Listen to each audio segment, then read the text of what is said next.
Do you have let's do this.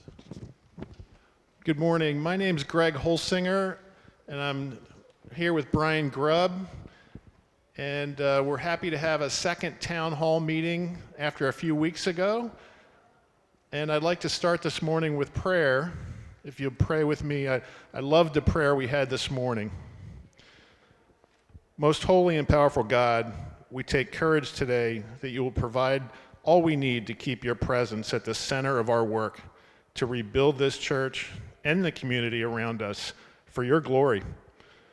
All we have needed, you have provided. We thank you and we praise you in the mighty name of Jesus. Amen. Thank you.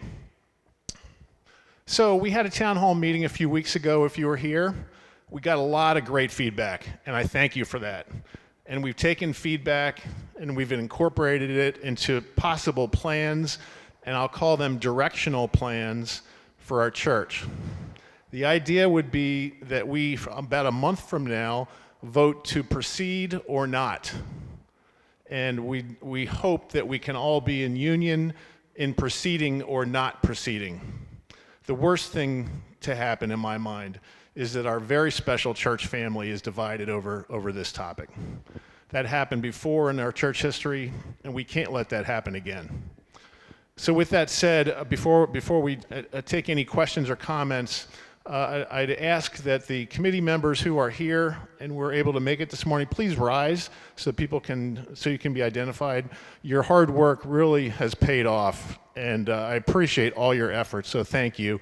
If you have questions after this meeting, you can see one of us or the committee members here at large, or certainly my information is readily available. You can email me or call me at any time. And I do want to welcome our online visitors, and especially if some of our online visitors are congregants who were here at 8 o'clock this morning. So with that, a couple of things that we did here during the last town hall that I'd like to refresh everyone's mind. This is a draft plan. This is not in stone. I and Brian and the rest of the committee are not here to sell you on anything. We are here as part of our church family. So with that, we have given a lot of work to get to this point, and I'm going to be able to show you some draft plans this morning, which I'm really excited about. We took some comments from our last town meeting, and those comments were, one, we need to renovate the whole church, not just add to the church. There are rooms that need renovation, and if we vote next month, we would like that as part of our vote.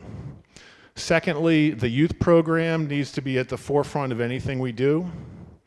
And lastly, the multi-purpose room that was mentioned by many, many people during that meeting, and with our staff in particular, needs to be at the forefront of what we do. Is there anything that I'm forgetting? Handicapped entrance. Ruthie, you are so correct. Handicapped entrance and accessibility needs to be at the forefront of what we think about, and it is. Yes, when I say youth, that means all ages, children through young adult, I would think.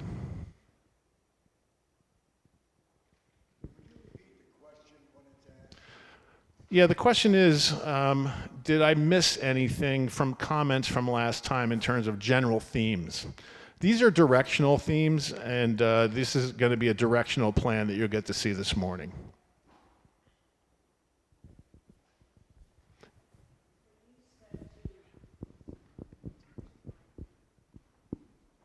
When you said to renovate, are you going to maybe reorganize also?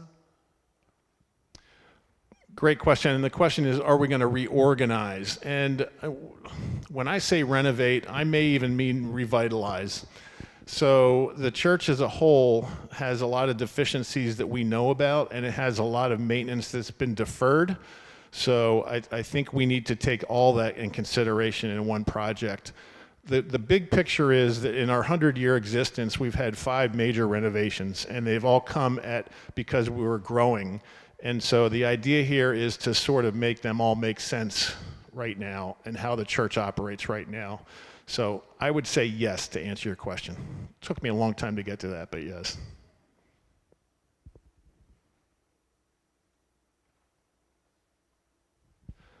Okay, I'm going to show you a tentative plan, and this is a directional plan of where the renovation committee is to date. This is very current, and this is for comments, and here it is. If you can't see where you're sitting, I encourage you to get up and get closer to the screen. There's one back there, and there's one up front here. The online people probably have a better view than we all do in the congregation. This would be a view from Chocolate Avenue. It focuses on sort of taking the... You want to take it from here? Yeah, sure. What we've done is we've looked at all the needs that came in, all the requests for an open entry, a main identifiable entry, and we've incorporated that into this design, or our architects have. It takes the existing structure and adds some space to it for lobby space, welcome center, and an easier flow from the parking lot into the main sanctuary area.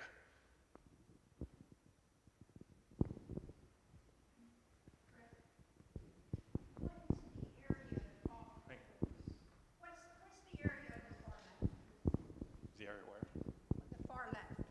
No, I'm just trying to figure out what the area on the far left, where the, That's what's current. the use? That's currently grass. Oh, that's the entryway. Okay. It's currently grass, and it's would be between our current entry and the parking lot. Let me show you a floor plan that might make a little more sense. Again, if you can't see that, I encourage you to get up out of the pews and get closer to the screen. The color-codedness of this is that the green is outdoor space, that's grass currently and would be in the future. The bottom left part that is adjacent to the sidewalk along Chocolate Avenue, it would be a courtyard. That's an outside courtyard. And I will say it for probably the third time. This is directional. This is not in stone. This is where the committee has taken it to this date. The orange spaces are lobby areas. The lobby on the left is new. That doesn't exist right now. The idea was to get from the main entrance to the sanctuary as easy as possible. That's one of the ideas, I should say. The other is to have a welcome area for new parishioners. So if someone's walking in the main entrance, how long would it take them to actually meet someone currently? If they're walking in the main entrance and they're the first time in the church, if they know where the main entrance is, it would take them how many steps to get to someone to say, oh, good morning. Thank you. A lot of steps. We hope that the welcome center, a new welcome center, would be somewhere that a new person visiting us would feel welcome right away. That's the orange space on the left. It is handicapped accessible. There's a ramp outside for any people that have walkers or wheelchairs, or just in general don't want to have a lot of steps. And it's thought through that there's 2 levels instead of 3. We have 3 levels right now. This level we're on, a secondary level, and a third level, which is the street level that you would walk in. So there would only be 2 levels with this plan. Yes, Barb? I think I figured it out. So the main entrance is still going to be outside the side parking lot.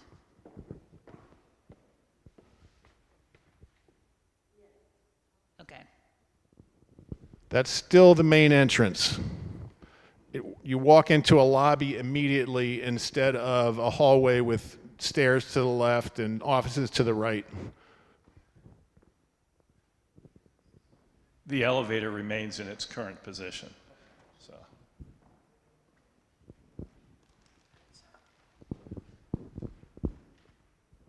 That's good. I like what you're doing there.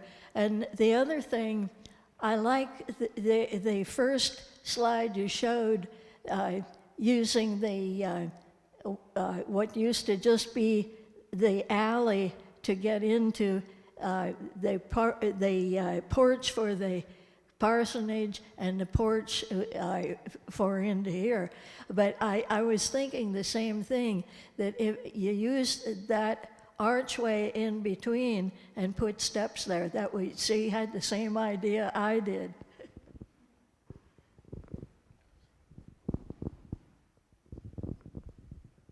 This is a side view from the parking lot.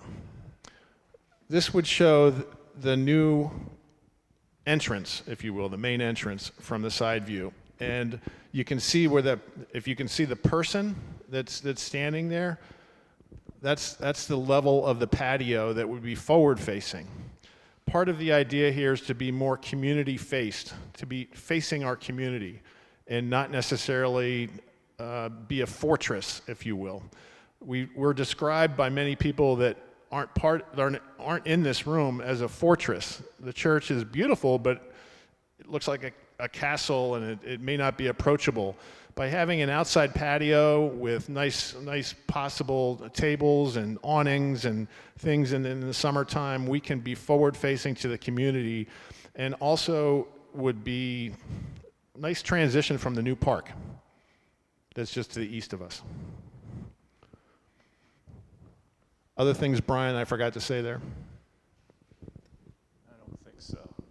Committee members, other things that I've forgotten to say? We got some questions? Greg, thank you. One thing that I think I'm seeing and want to point out is there appears to be a handicap access ramp to the right side of this drawing. So you'll go from the parking lot for people that have need handicap assistance, go partially up the ramp, turn another 180 degrees, go up the other part of the ramp, and then into the entrance. Is that correct? That is correct. That is correct. That's correct. Okay, so that's a great idea.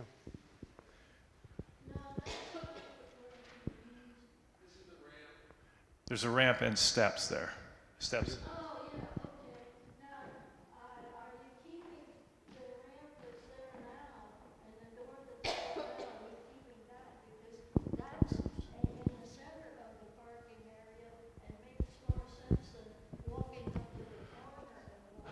On this plan, that door goes away. It won't be part of this plan. The current door, because the orange part up there, Ruthie, is new. It extends past where the current door is. Oh, so you're making it more difficult by making people go to the corner to get. Well, we think we're making it. When you get to the ramp, but if you have somebody pushing a wheelchair from most of the parking spaces, that's a lot more work. Some people will probably stay home. We don't intend it to be more work. We have all our handicap spaces at the top of the parking lot. We've even added more. We added 4 spaces a couple years back. And that is the best flow. Either you're going to have steps or a ramp outside or inside. Okay, and then how far is it to get, after you get into the building, to the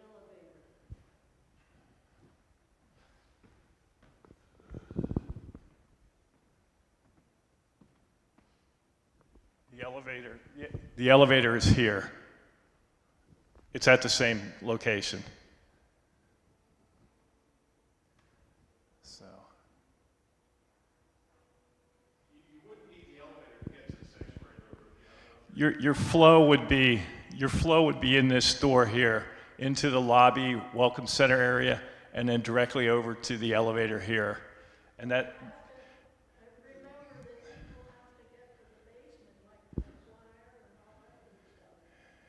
The choir room may be moved up to this level. Yeah. If you do that, I hope you make the ceiling higher in the room where it's going to be an actual rehearsal area, because the room that is now for rehearsals, we don't use that, we use this, because the ceiling down there is too low for good air circulation to keep everybody healthy with all the stuff that's in the air these days.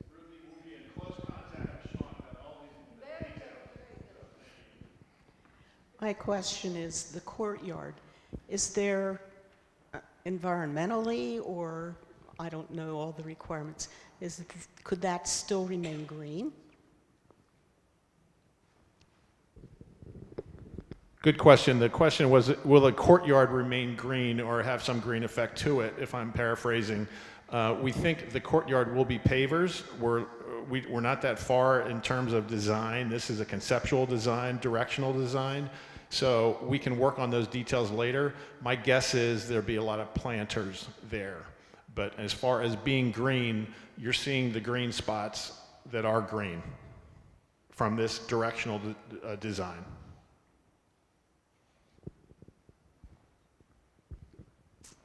Brian, could you go back to the first, the last drawing before this? The front view, The view from the parking lot, this one, that would be from the parking lot. right there. So the entrance is to the left of the person standing there, is that correct? I believe. Or is, No, it's not, Joe. It's Yes, to the left. to the left, those big doors? Yes. Okay, so where the person is standing is a handicap access to that level. There's no door there, is that correct? Where the person is standing, there's no door to access. The doors will come in right here. And there's ramp, handicap ramp that goes up here. This person to enter the church would turn to his left and enter. Okay, all right, so The doors. in reality, then there's two accesses. The big doors to the left, plus where the person is standing. This would be the area you're talking about here. And this is the ramp that goes up and then into this doorway here. Okay, so, okay. Yeah. All right. Thank you. Thank you to the committee also on all the hard work that's gone into this. Another question, is the ramp longer now than the ramp that's there now? There are specific parameters that need to be met to have a ramp, and we're within those guidelines. I don't know the actual foot distance or measurement for you. It's probably posted, but I don't know if I can read it.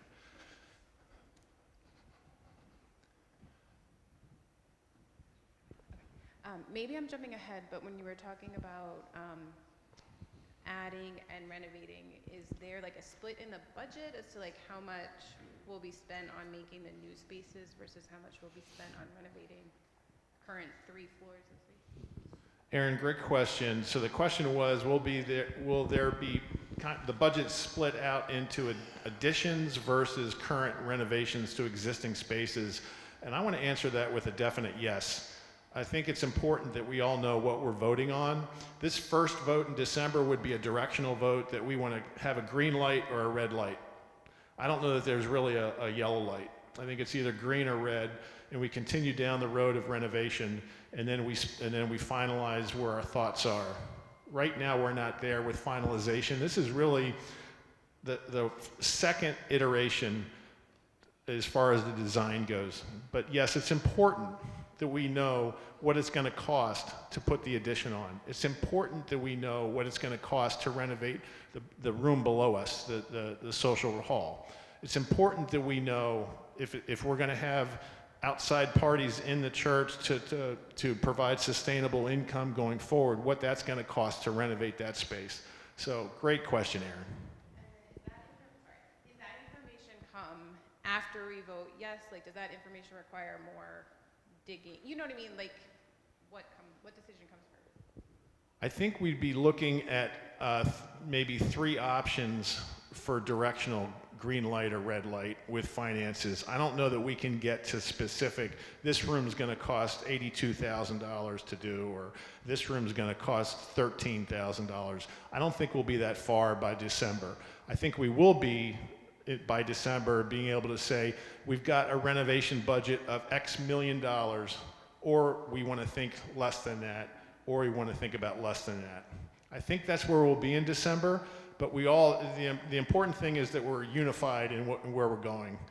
And at any time, if we feel that God's will is that we don't move forward, then we need to follow God's will. But the important thing is that we're unified and we know that we're following God. You mentioned no yellow light. I'm concerned that we have a pastor change come July, and we're moving ahead with a project that does not include the new pastor leadership we're going to have. So I'm questioning why we're not on a yellow light until that happens. Great question. Hang on, Reese, hang on. I'll catch you then. Sure, thank you for asking that question, because probably other people are too. But I want to assure you this, that John May, Chair of Staff Parish, and the Superintendent, Gary Weaver, you know very well, are very much aware of the pastoral change, obviously. And that will enter into discussion for any incoming pastor. So I don't think it's a matter of suspending conversation until that's settled. I think it is part of the conversation that's already going on. And I also think that when somebody retires, they're often then the point of early appointments, next appointments, so that I don't really see us going many weeks or months for sure without even knowing that person. And that person certainly would be brought into this conversation from the start. Just also, when I met with Dr. Weaver, he said that, you know, Hershey is an important church to the conference. So, I mean, when you get your appointment, it's going to be a good appointment, is always their goal. So you're not going to get, you know, somebody who's inexperienced. So they want to make sure that, again, they're meeting with John, finding out what's going on in the church. SBRC is going to make them aware that this is part of the conversation. Find the best pastor that is aware of those things and can handle those things. I just remember there's a subject that hasn't been brought up, and that is we are Zooming our services. And I have talked to many old people like myself, and they say it's much nicer to stay home and watch it on Zoom. And we're talking about making it so easy for them to come. We need to consider about reaching out to them in a different way. I'm serious, they really say. And my neighbors, or some of them, oh, it's easy, I just stay home and watch it on Zoom. Thank you, Merle.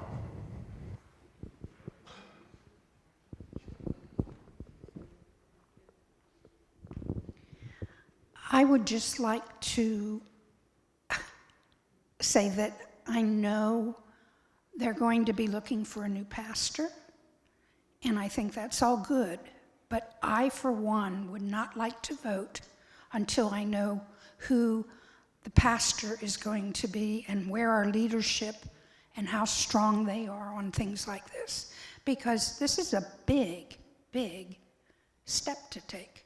We don't even know where the offices are going to be. There's a lot of missing links here, and I know you can only do it a floor at a time, but as I said before, I feel so strongly about taking care of what we have before we start breaking ground on new things. And I would just like to postpone the vote until after we know the appointment. I will say that as a parishioner who's been here for 23 years, I think we've had 5 pastoral changes in my time.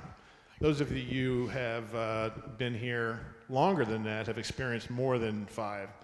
And that was not only just 5, but I think that was a total of 9 pastors, you know, within those 5 different appointments. So this is, I would encourage you to think through that this is our church family. And our church family is going to probably be here through more pastoral appointments in the future. And those are my 2 cents.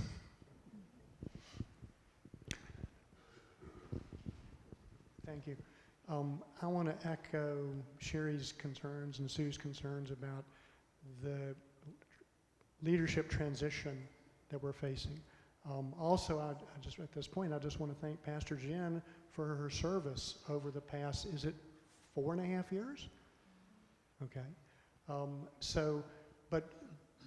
This is a substantial investment in resources and people resources to put this project together. Leadership, and the church is more than just a single person. It's a whole group of people. But we have to have leadership that will make this transition. I think that, in fact, I'm just going to put out, this is kind of just a dream, probably not very realistic, but I would love to see Pastor Lou become the lead pastor here. That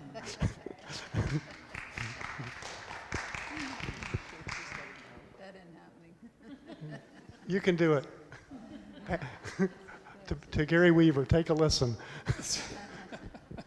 Craig, I think, the one question I have, I think it would be very difficult for me to vote in December, and maybe you have plans for this already, but it'd be very difficult to vote without knowing the details of the commitment and all those details of how much is coming from, what's the expectations from the congregation. I think it's at 1.5 million if we spend the 3.8.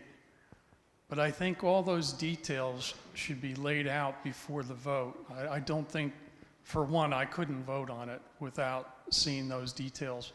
Because the commitment that we're looking at, yeah, we have over 2 million, but there's still 1.5 to go. Is that going to be financed? Is the expectation it's going to be financed, then we're going to pay it back? The other thing I think that's really important is to realize that we cannot stop the giving to the general fund.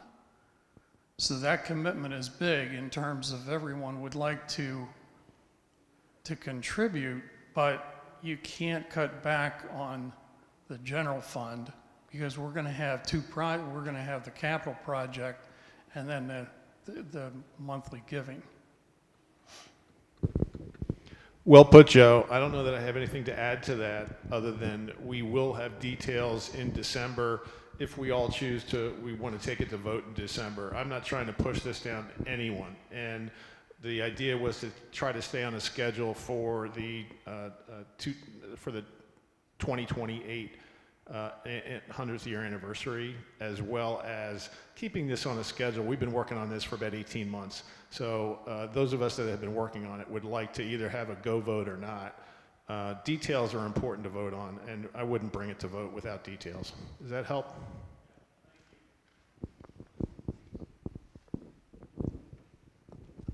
I've been paying attention to everything in all the meetings we've had, but I think if I'm correct, nobody has said anything about how do we maintain money coming in to keep maintaining whatever we build as new.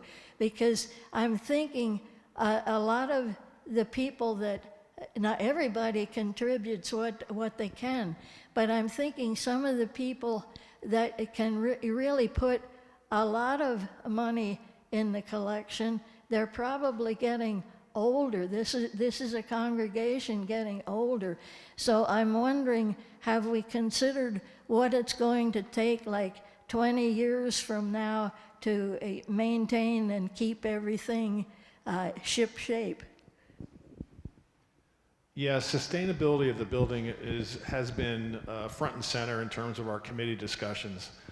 This church is getting more and more expensive to operate on a daily basis, much less thinking through 10, 20, 30 years. Sustainability is very, very important. This renovation, if we go forward with it, would bring our church up to date and not place so much future burden on generations after us.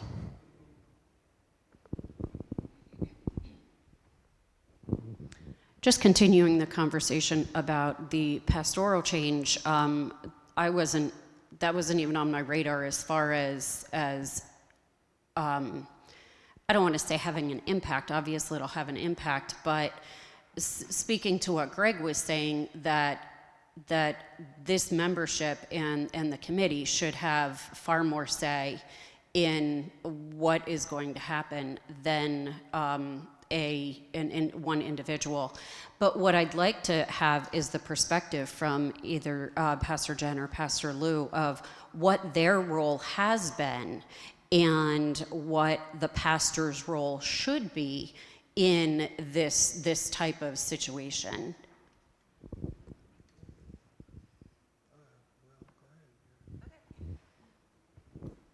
So when you are appointed to a church, you come into the church with eyes wide open. And so your whole point is to see where they're at and to see where God can use your gifts to help them. So to be honest, this whole thing has been driven by the lay people of this renovation committee. I mean, Pastor Lou and he certainly had more words to offer as far as he would bring in perspective from other students or pastors that he knew may have gone through that. You know, I would look at what needed to be done, what I heard people saying needed, but we really did not have more than that. So your next pastor is not going to be interviewed to say, have you ever done a renovation? The next pastor is going to be, how supportive will you be? Can you get behind this project and help this congregation, you know, follow this dream if that's God's calling? Is that what you would agree? Okay. Wow, we agree. Thank you. I just wanted to express my deep appreciation to the committee for all the work that you've done to date. Dennis and I had an interesting experience. We had the great privilege of traveling to Europe, and part of that trip was to visit all these magnificent old cathedrals that are empty and lifeless. So I commend the committee for looking to see how we can improve our facilities. It's scary. I agree with all the concerns shared about the pastoral change. What does the budget look like? How can we maintain our general fund with all those things? But I'm excited about this possibility. At the last meeting, there was a lot of concern expressed about keeping the character of this building as we sit in this magnificent sanctuary. While I was still working at Milton Hershey, there was great concern about the renovation project for the school up on the hill, Pat's Hill, old Senior Hall, now Catherine Hall. Great concern about maintaining the feel of that building. And the architects did a magnificent job in upgrading, modernizing the building, but still keeping the feel of that original structure. So I just want to encourage folks, if that's helpful, I think we can do both. I think we can. Thank you. Thank you, Kathy. I'm hearing some conversations about finances and how much we have and how much we still have yet to acquire. But I guess one of my questions is, where are we currently with finances in our church and budgets? So how does that look? Because, like, I think if I'm understanding correctly, a lot of the ministries within the church right now don't even have their budgets or know where they were with their budgets. So I'm just a little concerned that we're moving forward on renovation, and we need, obviously, to raise more funds for that if we go forward with a green light. But some of us within our own ministries don't even know what our budgets were, or if we're above or below. And I mean, other folks can jump in here. I don't know that we've seen the numbers come out of finance. Is that true? Great question and or comment, I guess. And as chair of finance committee for this year, I've done a very poor job of communicating to the congregation about where we are from a financial standpoint. For that, I'm sorry. I would think next Saturday would be a good time to update the congregation where we are year to date and where we think we'll be next year for budgets. So if that answers the question, we'll leave it at that.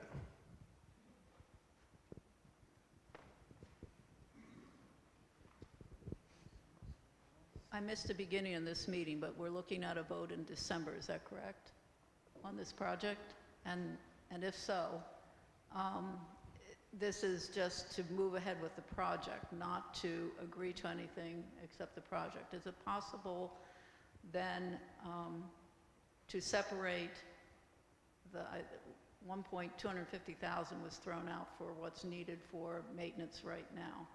Is it possible to separate the vote or the numbers into what it would take to keep maintaining the building as it is, and also what then would cost for the new stuff? Good question. Our deferred maintenance right now, we've estimated to be about $250,000, and Sherry's asking, could the vote be just for it versus, Sherry, if I understand you right, versus going forward with the renovation as a whole?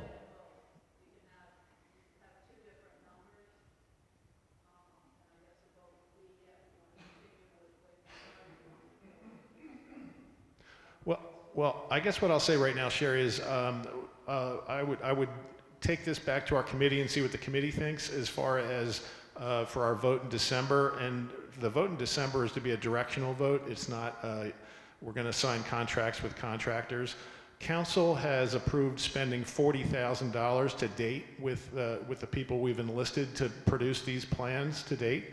No other monies have been committed at this point, so we'd probably in December be looking for a commitment from the congregation to say we can move forward for X space, in terms of getting to this next milestone or not. I'm guessing that'll be the vote, but we're still listening.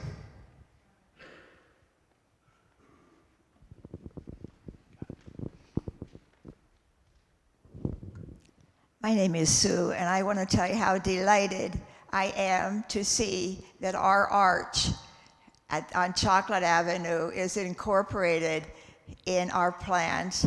It's just beautiful. And I think hundreds of years ago, or 100 years ago, or however long, they had this same kind of discussion. And they gave us a beautiful church. And I just think that they went out on the limb, and we need to go out on the limb. If there are any stones left from any part that they're tearing down, I would like to see some of our beautiful stones put over on the new entrance. Thank you. Thank you. I think we all have to just remember what we heard today. We were keeping the tradition of our church, but we can't stand still. And through the past 4.5 years, I think our church has been really moving into the community, bringing other communities in here. So I think what we have to realize is this is a community building. It's a church with Christ at the center, but it's a community building. So we're going to either let it sit here the way it is, traditionally, or move forward. And I think we need to move forward. Thank you.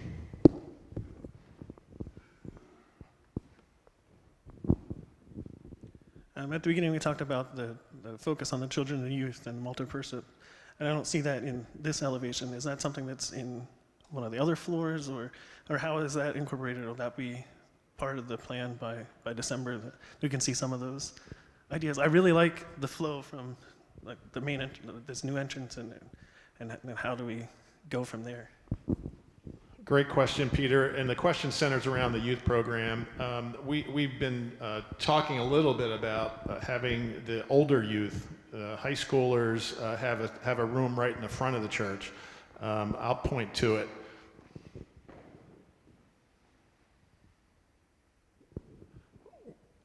So that's been discussions at this point. There's no drawings for it, Peter, but youth are the next generation. They're the important people in this church, if you will. We need to keep them at the forefront. The multi-purpose room is going to be a tougher one. That's a tough one.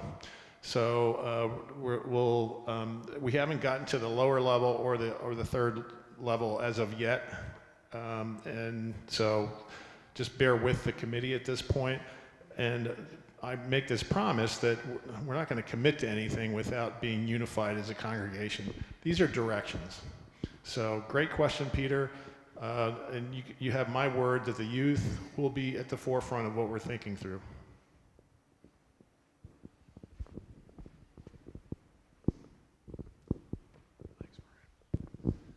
Just a question on deferred maintenance. The 250,000 are dollars that need to be spent today, is what I understand.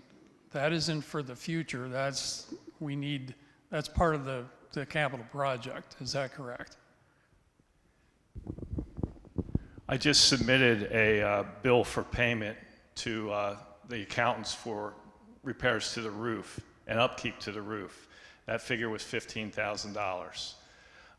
The big issue for the deferred maintenance is the exterior shell of the building itself. The limestone is supposed to be sealed, I believe, every 8 to 10 years, and we're at that point now. You can see some of the mortar is crumbling, and it's just weather beaten. Sealing that keeps that weatherization or the weather from entering the brick and the mortar and causing damage through the thaw and freeze process. That's the biggest ticket item. That's about $150,000. So Pastor Jen at one time talked about the maintenance and us putting dollars aside for future generations. And I guess I'm looking at it saying, well, that 250 is spent already. What are we planning to put aside, if any, for the future? Because, like you said, it's 8 years. Okay, well, we're going to be meeting this again. Is there any plans for that?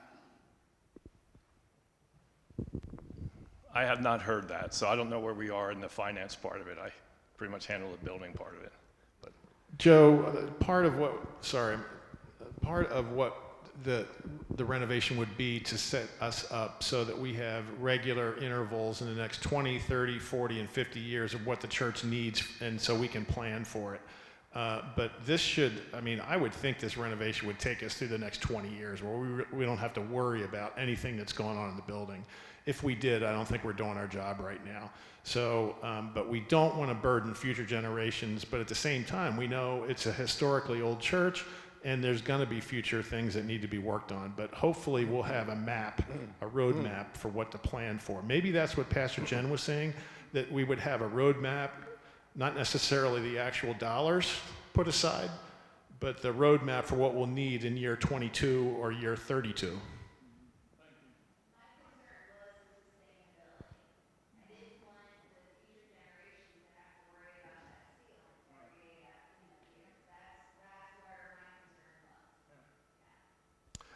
Greg, would you address the other pink area on your plan up there?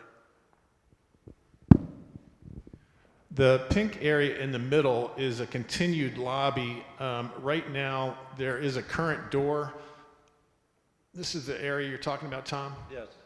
That is a continuation of the lobby into our area would be, if you can follow my arm, would be in this area over here.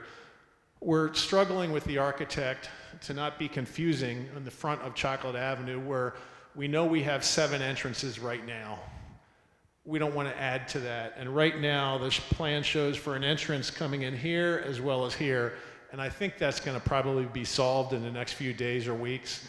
But right now, it's showing that this would be an entrance people could use to get into this lobby, which would be over here.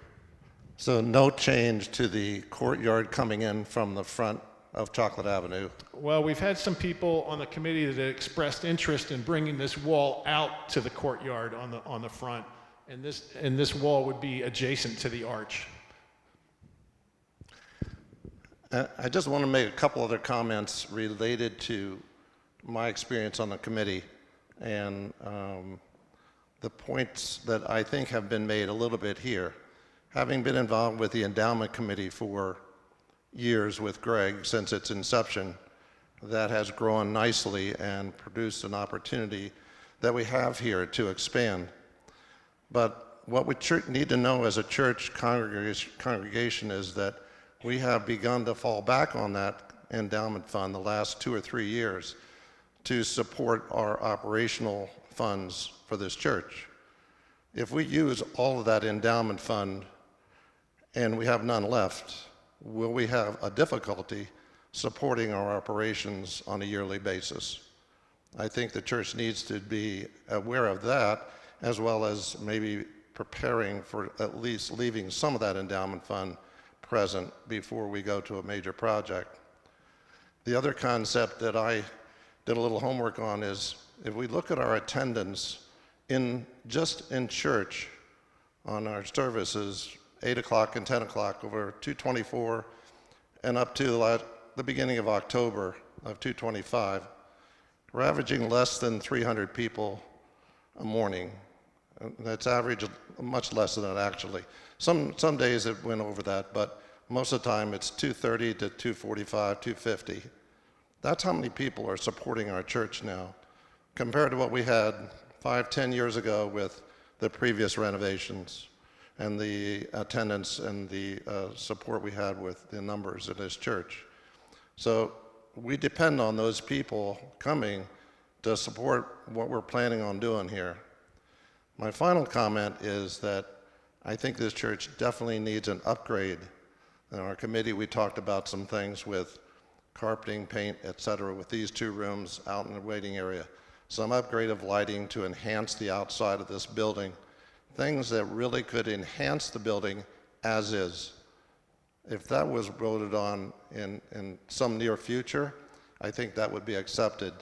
Take a portion of that endowment fund, put this building in at least a operational condition that allows us to continue on a day-to-day basis in a much healthier format than what we've been doing, patching things and repairing things as we go forward.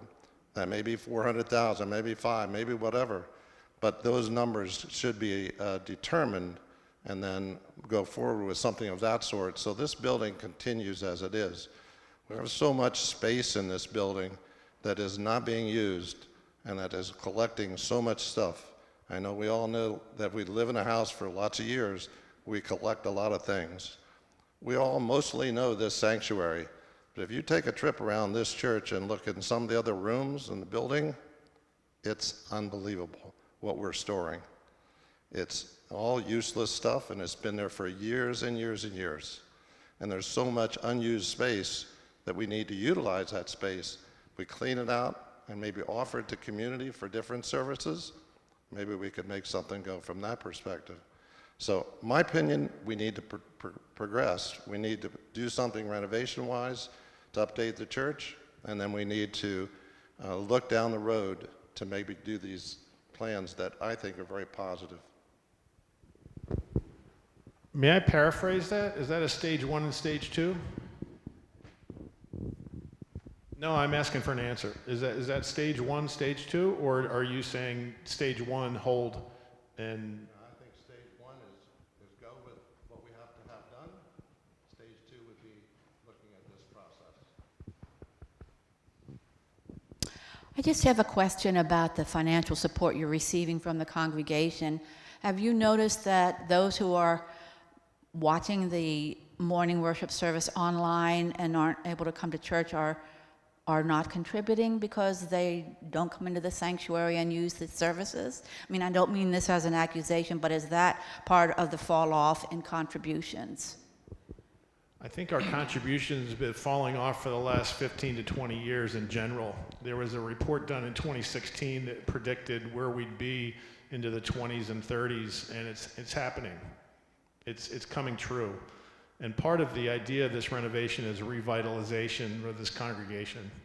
And part of the idea is that it's not build it, they will come, but using it as a rallying point to be more ministry and proactive in terms of what we're doing in our own communities, to really opening up this church to the community and not having it locked up every day.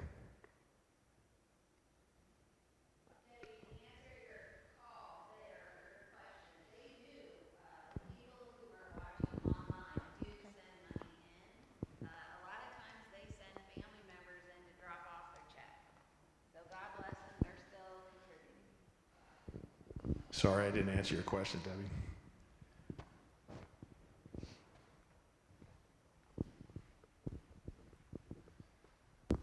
As somebody who was on the committee, I think it's important to note, it was important for me to hear, the endowment that we have is a restricted funds for buildings and renovations. So when you hear about the ministry needed and all of that, and paying our general expenses, yes, we can use the interest that's earned off of that endowment, and we have been, but we can't take $1 million and give it to the ministries to go out into the community. It's restricted funds. So I think that's an important point to know. And I think it was Pastor Lou who had said, there are Methodist congregations that are closing their doors with large endowments. They're too scared to spend their money because, well, what if we can't pay for this or we can't pay for that? At least we have this money. Hopefully we could use at some point. And that's something I've wrestled with, because what is the leap of faith? What is being called of us as we look at the previous generations who mortgaged their homes? What is our comfort level as a congregation? I think that's something we're trying to hear today. What are we willing to step out in faith? And it's different for everybody, but I don't want to see us in 10 years really in a bad place and we're sitting on $1,250,000 of money that I like. From the way I've looked at this the whole time is the revitalization. I look at my children who are coming. They want a place that is alive and fresh and new, and a lot of the younger kids are, I hate to say it, you consume with your eyes first, right? They don't want to sit on a broken chair that's tattered, that they want to hang out in a cool space. And I know my wife and I had talked about, well, we'd want to make sure the youth room is fresh and new. And I think we're talking about that for the whole church. And I agree, like the carpeting that has duct tape on it for the last 4 years. And so that's kind of everything that's been said today, I can guarantee you we've already talked about as a committee, which makes me feel good that we're really trying to understand what everybody's thinking. But I don't want to be here 5 years from now with a bunch of money in an account and we're just slowly withering. I think we're sort of treading water. And what is our temperature? What is our ability to weather the trust, I guess, is the best way. So hopefully that's a helpful perspective from being on the committee.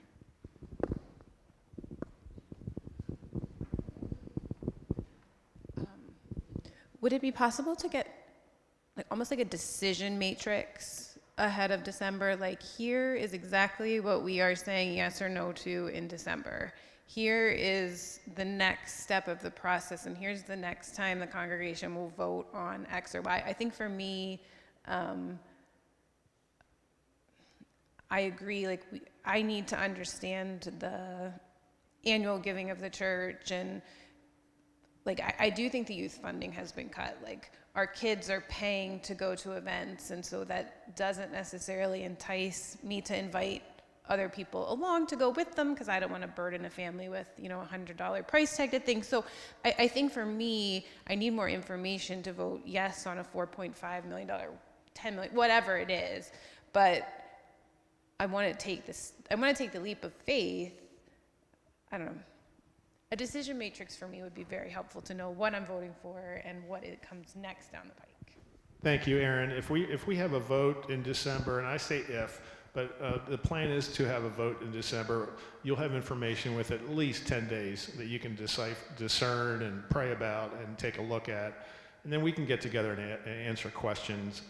But yeah, everybody needs information to vote on. So thank you for that, Aaron.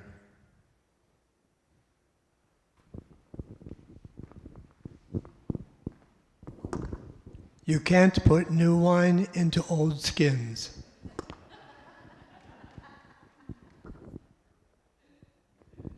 just want to reiterate what I said at the last meeting because of an experience we had with voting in this church on a last big project. And again, you need to make it very clear that they have to show up here to vote.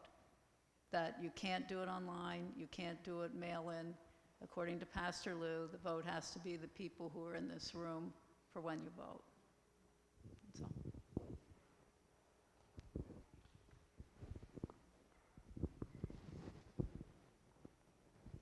Just a comment from someone on the committee. With the renovations, one of the benefits would be to coordinate all the HVAC systems and all of those type of things to make them easier to manage. If we do it in steps, we have to know if we're going for the next step so that we can coordinate all that. So that's just something to think about if you're thinking of splitting it or just doing one thing. Then we're going to still have all these different systems.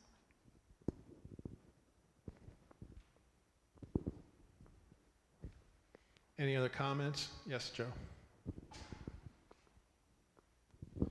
I think one of the things, and I agree with what Chris talked about, but it's really, really critical that as we put this plan together, that if we're going to need to take interest and earnings from the endowments, the two endowments, that we don't spend that down to a point that now we're really in trouble because it becomes a snowball effect. That you continue to take money from the endowment, which produces less and less earnings, and now you have issues with the giving, with meeting the general fund demands. Because I think we want to expand what we're doing, which means that we got to have those funds in some way, unless we're going to say, hey, the ultimate goal would be to not use any of the earnings from the endowment, which would even be better if that could be done. Thank you, Joe. Just for clarification, are we currently using the interest or income from the endowment to pay current church expenses? Yes. Interest income we are using for current operating expenses. I'm sorry? Some of it has been maintenance. Yeah, Cindy just said some of it's been maintenance. It's not all to, for example, the electric bill, if you will. It's not just true operating. Some of it's been maintenance.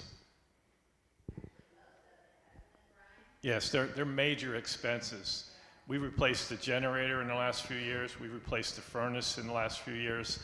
There's a number of air conditioning units we replaced in March. There's 2 more that are up for replacement that I've put on the back burner for now. So it's just drip, drip, drip. I don't know where to start. I've been here more than 40 years, and my concern is, I know we need to do the repairs and whatever, but the dwindling attendance. I see people going and leaving. There was a time when you almost had to fight for a seat in the pew. And I'm being very honest with that. I don't think it's the building. I think, and there are churches in our community, I'm not going to mention any names, but I mean that are packing them in there on special nights with special activities, whether they be youth or whether they be old people like me. I think that's one of the biggest needs, that we really need to find some way to bring our people back. Then the money will come in. Thank you, Claire. Couldn't have said better myself. That's fantastic.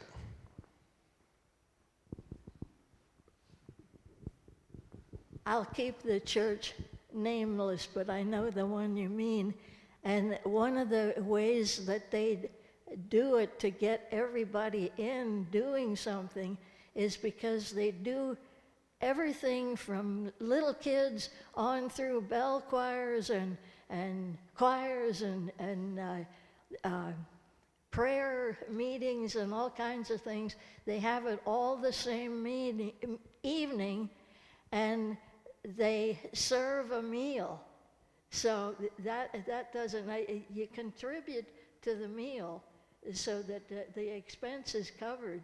But by providing a meal so Daddy can drive the whole family to the church and they can all go different ways in the building, they're all doing something. It works. Thank you, Ruth. It's about 12, it's going on 12:20. Any other comments or concerns? Okay, why don't I pray us out and we'll adjourn for today. Father God, we thank you for this time to be together as a church family. We thank you for all the blessings that you've given us and you provided for our church family over all the generations and years. We pray that you're with us and we're following your will for where you would like this church family to go.